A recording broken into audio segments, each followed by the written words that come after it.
Hello students and my dear friends, आपका एक बार पुनः स्वागत है आपके अपने चैनल रुद्रा जीएस वर्ल्ड में।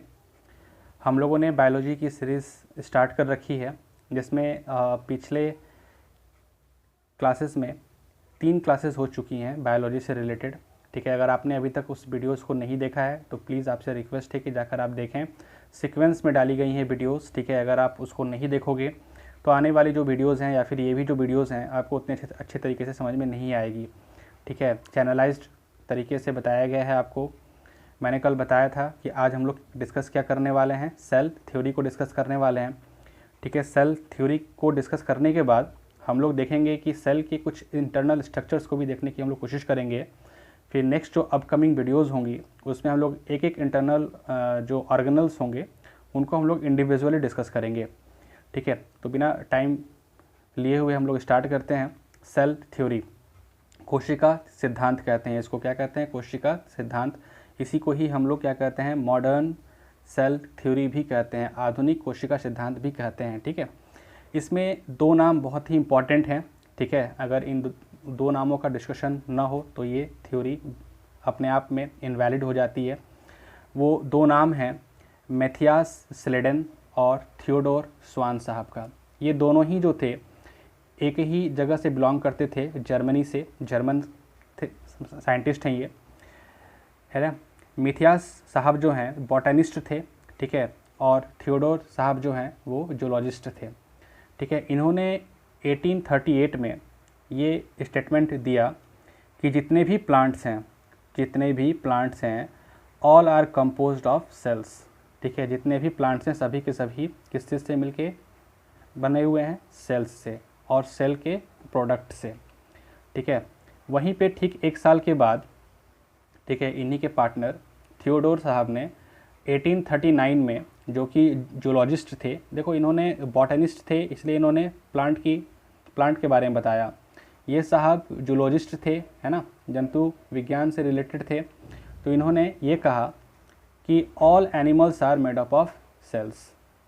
दोनों साहब बैठे एक जगह, बैठ के इन्होंने कहा कि भाई देखो ऐसा है कि अलग अलग थ्योरियाँ जो है ना चलेंगी नहीं, बैठ के इसको हम लोग शेयर करते हैं अपने आइडियाज़ को।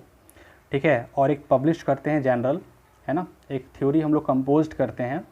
ठीक है, और उसमें ये कहते हैं भाई कि both plant and animals have a cellular organisation, it means all plants and animals are made up of cells. ठीक है, उन्होंने कहा कि सिर्फ पौधे ही क्यों, एनिमल ही क्यों, हम लोग एक थ्योरी बनाते हैं और जिसमें हम लोग ये कहते हैं, ठीक है, अपने आइडियाज़ को शेयर करके कि जितने प्लांट्स और एनिमल्स हैं सभी के सभी किससे बने हुए हैं? सेल्स से बने हुए हैं। ठीक है, और इसी थ्योरी को उन्होंने पब्लिश किया कब?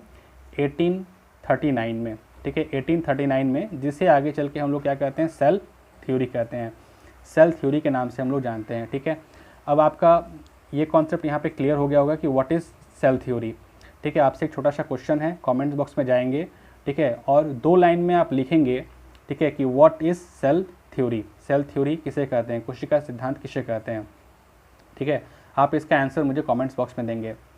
ठीक है, आगे आते हैं सेल डॉक्टराइन। इसी को हम लोग सेल प्रिंसिपल के नाम से भी जानते हैं। देखो कोई भी चीज़ है ना, जब आइडियाज़ रिलीज़ होती हैं, ठीक है, कॉन्सेप्ट जब आता है और जब वो कॉन्सेप्ट साबित हो जाती है, ठीक है, जब वो कॉन्सेप्ट साबित हो जाती है तो वो किस में कन्वर्ट हो जाता है? प्रिंसिपल में कन्वर्ट हो जाता है। ठीक है, तो वैसे ही थ्योरी के बाद क्या आती है? प्रिंसिपल आता है। किसका प्रिंसिपल आता है? शेल का प्रिंसिपल, सिद्धांत आता है। ठीक है, वो देने वाले थे कौन? रुडोल्फ विर्चो साहब थे। कौन थे? Rudolf Virchow. ठीक है, कब दिया था इन्होंने? 1855 में, 1855 ईस्वी में। ठीक है, इन्होंने थोड़ी बहुत मॉडिफिकेशन करी, किसमें? थोड़ी बहुत चेंजेस करी, किसमें? परिवर्तन करी, किसमें? सेल थ्योरी में। किसने दिया था सेल थ्योरी? आप कहोगे मैथियास स्लेडन ने और थियोडोर स्वान ने। ठीक है, दोनों की कॉन्सेप्ट को एक साथ लिया गया, ऐड किया गया, कंबाइंड किया गया और एक थ्योरी पब्लिश हुई 1839 में, जिसे हम लोग सेल थ्योरी के नाम से जानते हैं। इसी सेल थ्योरी में इन्होंने थोड़ी बहुत मॉडिफिकेशन करी और ये कहा कि all living cells arise from pre existing cells, यानी कि जितने भी सेल्स हैं आखिर वो जनरेट कहाँ से होते होंगे? ठीक है, उनकी भी तो कहीं ना कहीं से जनरेशन होती होगी ना। ठीक है, कहीं ना कहीं से तो वो अराइज होते होंगे। तो इन्होंने कहा कि ठीक है, मैं इस बात से एग्री करता हूँ कि प्लांट्स हैं, एनिमल्स हैं, ठीक है, इनमें सेलुलर ऑर्गेनाइजेशंस होती है, ठीक है, ये सेल से ही बने हुए हैं, कंपोज्ड हैं, चाहे वो प्लांट हो चाहे वो एनिमल हो। बट ये सेल बनते कैसे हैं, कहाँ से आते हैं ये सेल, ठीक है, तो उनके बारे में उनके उससे रिलेटेड कॉन्सेप्ट जो है किसने दिया था, रुडोल्फ विर्चो साहब ने। उन्होंने ये कहा कि जितने भी सेल्स हैं वो प्री एग्जिस्टिंग सेल्स, यानी कि अपने पेरेंटल सेल्स से ही निकले हुए हैं, है ना, अराइज होते हैं, ठीक है। और उन्होंने एक लाइनेज की थ्योरी दी, जिसको हम लोग कहते हैं ओमनिस सेलुला ई सेलुला, ओमनिस सेलुला ई सेलुला। इसका मतलब होता है कि all cells are arise from their parental cells और प्री एग्जिस्टिंग सेल्स, ठीक है। यानी कि एक जो सेल होता है यही डिवाइड होता है ना, और इसमें मल्टीप्लिकेशन होती चली जाती है, ठीक है, और 1 से 2, 2 से 4 होते चले जाते हैं, ठीक है। ये हम लोग डिस्कस करेंगे जब हम लोग पढ़ेंगे क्या, सेल डिवीज़न पढ़ेंगे। आप जानते हो ना कि फर्टिलाइजेशन ऑफ एग में क्या होता है। फर्टिलाइजेशन ऑफ एग में, जैसे आप छोड़ो ना, रिप्रोडक्शन की आप बात करो, रिप्रोडक्शन में आप देखते हो कि 2 सेल्स आपस में कंबाइंड होते हैं, ठीक है, स्पर्म और ओवम, ठीक है, और ये दोनों आपस में क्या करते हैं, फर्टिलाइजेशन इनमें होती है, ठीक है। फिर आप कहते हो जाइगोट बनता है ना, एम्ब्रियो बनता है, फिर वो एम्ब्रियो डेवलप करता है, ठीक है, फिर कैसे कैसे बेबीज़ जनरेट होती हैं, है ना, फिर उनमें डेवलपमेंट होता है, बॉडी में हमारी डेवलपमेंट होती है, कैसे मतलब होती है ये, ठीक है। ये इसीलिए होती है कि जितने भी सेल्स हैं वो प्री एग्जिस्टिंग सेल्स से जनरेट होते हैं, ठीक है, अराइजेस होते हैं। यहाँ तक कॉन्सेप्ट आपको क्लियर हो गई होगी। आप इसका भी कमेंट बॉक्स में आंसर दे सकते हो कि what is the modification done by Rudolf Virchow in cell theory, ठीक है। कोशिका सिद्धांत में विर्चो साहब ने क्या क्या चेंजेस इन्होंने इसमें किया था, किसमें किया था, सेलुलर थ्योरी में, ठीक है। छोटा सा क्वेश्चन यहाँ पे, पहला क्वेश्चन क्या था कि व्हाट इज़ सेल थ्योरी। दूसरा क्वेश्चन आपसे है, ठीक है, कि विर्चो साहब ने क्या मॉडिफिकेशन किया सेल थ्योरी में, ठीक है, what modification done in cell theory by Rudolf Virchow साहब, ठीक है। चलिए अब हम लोग बात करते हैं सेल के इंटरनल स्ट्रक्चर की बात करते हैं, ठीक है। बहुत बेसब्री से आपको इंतज़ार रही होगी, ठीक है। देखिए ये एक छोटा सा सेल है, सेल की साइज़ हम लोग जान चुके हैं, सेल का शेप हम लोग जान चुके हैं, ठीक है। तो इसको थोड़ा सा जूम आउट करके दिखाया गया है सेल को, ठीक है, समझ सकते हो आप, इतना बड़ा तो होता नहीं है ना। साइज़ भी आपको पता है, रेंज भी पता है आपको, ठीक है, जो पिछली क्लासेस को देखे हैं बच्चे, ठीक है। सेल, ये क्या है, सेल है। सेल का जो आउटर लेयर होता है ना, आउटर लेयर, ठीक है, जिससे सराउंडेड होता है, ये घिरा हुआ होता है, इसको कहते हैं प्लाज्मा झिल्ली। क्या कहते हैं, प्लाज्मा मेम्ब्रेन, ठीक है, प्लाज्मा मेम्ब्रेन। इसी को आप शॉर्ट में पीएम भी कहते हो, ठीक है, प्राइम मिनिस्टर वाला नहीं, मोदी जी गुस्सा हो जाएंगे फिर, ठीक है। आप अंदर आओगे इसके, ठीक है, तो अंदर आपको जेली लाइक स्ट्रक्चर्स दिखेगी, सेमी लिक्विड स्ट्रक्चर होते हैं अंदर, है ना, ठीक है, लिक्विड होती है, जिसे हम लोग क्या कहते हैं, प्रोटोप्लाज्म कहते हैं, जीव द्रव्य कहते हैं, ठीक है। पढ़ेंगे प्रोटोप्लाज्म किसे कहते हैं, प्लाज्मा मेम्ब्रेन किसे कहते हैं इस, और जब प्लांट सेल की डिस्कस करेंगे तो वहाँ पे एक एडिशनल लेयर भी यहाँ पे बनता है, ठीक है, डिपोजिशन होती है किसकी, सेलुलोज की, ठीक है, जिसको हम लोग सेल वॉल कहते हैं, कोशिका भित्ति कहते हैं। ये भी हम लोग आगे देखेंगे जब हम लोग इंडिविजुअली एक एक ऑर्गेनल्स की डिस्कशन जब हम लोग करेंगे ना, तब स्टडी करेंगे उसको।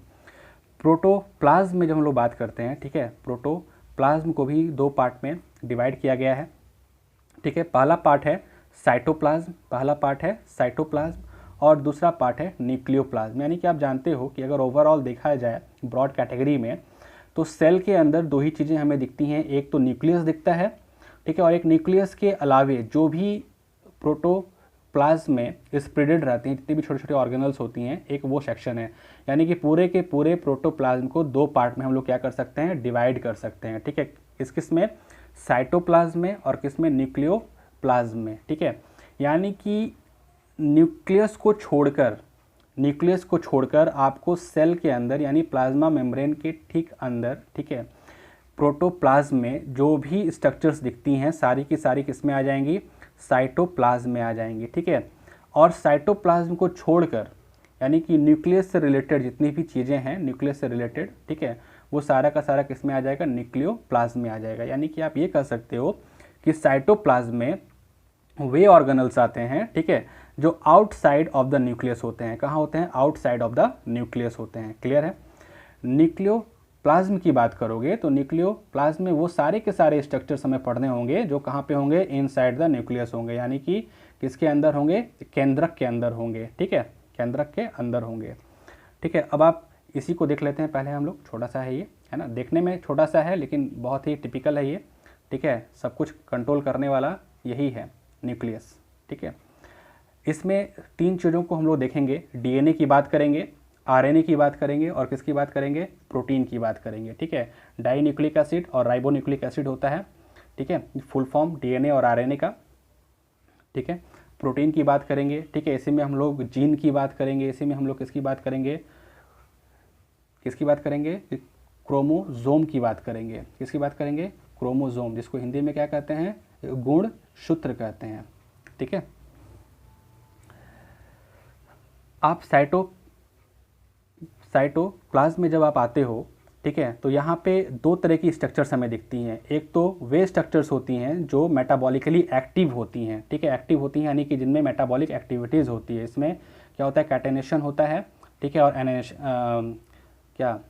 एनानेशन होता है, ठीक है, यानी कि आप कहोगे कैटाबॉलिज्म और एनाबॉलिज्म होती है, ठीक है, कैटाबॉलिज्म और एनाबॉलिज्म, ठीक है, ये 2 तरीके की रिएक्शंस होती हैं, ठीक है, यानी जितनी भी मेटाबॉलिक एक्टिविटीज़ होती हैं, ठीक है, वे ऑर्गेनल्स एक्टिव होते हैं, ठीक है, और इसके एक्टिविटी के द्वारा जितने भी एक्सक्रेटरी मटेरियल्स जनरेट होती हैं, ठीक है, जितने भी नॉन लिविंग सब्सटेंसेस बनती हैं अंदर, वो सारे के सारे इनएक्टिव होते हैं, ठीक है, अक्रिय होते हैं, ठीक है। तो जो अक्रिय होते हैं, ठीक है, उन्हें हम लोग कहते हैं नॉन लिविंग थिंग्स, यानी कि इनएक्टिव सब्सटेंसेस। इसी को नाम दे दिया गया है क्या, ड्यूटोप्लाज्म, क्या कहते हैं इसको हम लोग, ड्यूटोप्लाज्म, क्या कहते हैं, ड्यूटोप्लाज्म, ठीक है। किसको कहते हैं, नॉन लिविंग थिंग्स को, जो जनरेट होते हैं किसके द्वारा, मेटाबॉलिक एक्टिविटीज़ के द्वारा। किसके मेटाबॉलिक एक्टिविटीज़ के द्वारा, सेल ऑर्गेनल्स के बारे में, ठीक है, यानी कि सेल ऑर्गेनल्स जो भी अपनी एक्टिविटी करते हैं उससे जो भी वेस्ट मटेरियल जनरेट होता है, ठीक है, उसको हम लोग क्या कहते हैं, ड्यूटोप्लाज्म कहते हैं, ठीक है। अब आते हैं सेल ऑर्गेनल्स हैं कौन कौन से,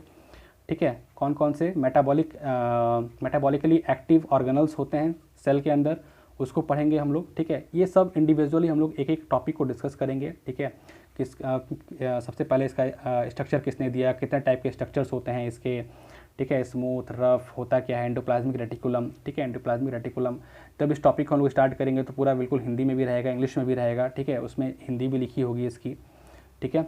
फिर बात करते हैं किसकी, हम लोग बात करेंगे इस गोल्गी बॉडीज़ की बात करेंगे, कॉम्प्लेक्स की बात करेंगे, ठीक है, अपेटस भी कहते हैं कहीं कहीं, ठीक है। ये सारा का सारा नाम इसी का है। इसका स्ट्रक्चर पढ़ेंगे, है ना, इसका रोल पढ़ेंगे, ठीक है। फिर बात करते हैं किसकी, माइटोकॉन्ड्रिया, है ना, ठीक है, जिसको हम लोग powerhouse of the cell भी कहते हैं, ठीक है, माइटोकॉन्ड्रिया, है ना। इसकी स्ट्रक्चर देखेंगे, बेंडा साहब ने सबसे पहले इसका क्या किया था, अध्ययन किया था, है ना, बेंडा साहब ने, ठीक है।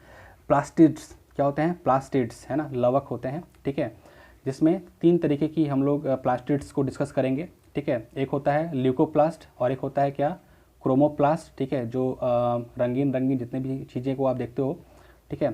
फिर एक होता है क्या, क्लोरोप्लास्ट, ठीक है, यानी कि leucoplast is responsible for the white colour, जैसे आप देखते हो किसमें, रेडिश वगैरह में देखते हो, है ना, रेडिश में देखते हो, मूली में देखते हो, ठीक है, ठीक है। तो इसको हम लोग डिस्कस करेंगे आगे चल के, ठीक है। क्लोरोप्लास्ट को भी हम लोग डीपली स्टडी करेंगे, इन्हें तो उतना डीपली स्टडी नहीं करना है, ठीक है, बट क्लोरोप्लास्ट को डीपली स्टडी करनी है, इसकी स्ट्रक्चर देखनी है, ठीक है। इसी में हम लोग और किसको डिस्कस करेंगे, क्लोरोफिल को भी डिस्कस करेंगे, इसमें हम लोग किसको डिस्कस करेंगे, क्लोरोफिल को, ठीक है। फिर राइबोसोम की बात करते हैं, ठीक है, राइबोसोम की हम लोग बात करते हैं, ये भी क्या है, सेल ऑर्गेनल्स है, इंपॉर्टेंट हैं। सेल ऑर्गेनल्स कहाँ से निकलते हैं, न्यूक्लियस से निकलते हैं, ठीक है। काम क्या होता है इनका, ये प्रोटीन को सिंथेसिस करते हैं, ठीक है, प्रोटीन सिंथेसिस के लिए ये जाने जाते हैं, ठीक है। फिर बात करते हैं सेंट्रोसोम की, ठीक है, ये भी स्टडी करेंगे हम लोग डीपली। फिर कुछ माइक्रो बॉडीज़ हमारे सेल के अंदर पाई जाती हैं, ठीक है, उसको भी हम लोग डिस्कस करेंगे, ठीक है। फिर बात करते हैं किसकी, वैक्यूल्स की, ठीक है, ये क्या करते हैं, फूड को स्टोर करने का काम करते हैं, एनर्जी को स्टोर करने का काम करते हैं, ठीक है, इसको भी हम लोग देखेंगे, ठीक है। तो ये रहा आपका आज का पूरा वीडियो, जिसमें हम लोगों ने क्या डिस्कस करा, सेल थ्योरी पढ़ी, सेल डॉक्ट्राइन पढ़ा और सेल के ऑर्गेनल्स को हम लोगों ने जाना आज के वीडियो में, ठीक है। नेक्स्ट वीडियो में हम लोग किसको डिस्कस करेंगे, प्लाज्मा मेम्ब्रेन को डिस्कस करेंगे deeply in the sense fully deeply इसमें डिस्कशन होगा, ठीक है, फुल्ली डीपली डिस्कशन होगा, ठीक है। चलिए फिर मिलते हैं हम लोग नेक्स्ट वीडियो में। Thank you, bye bye.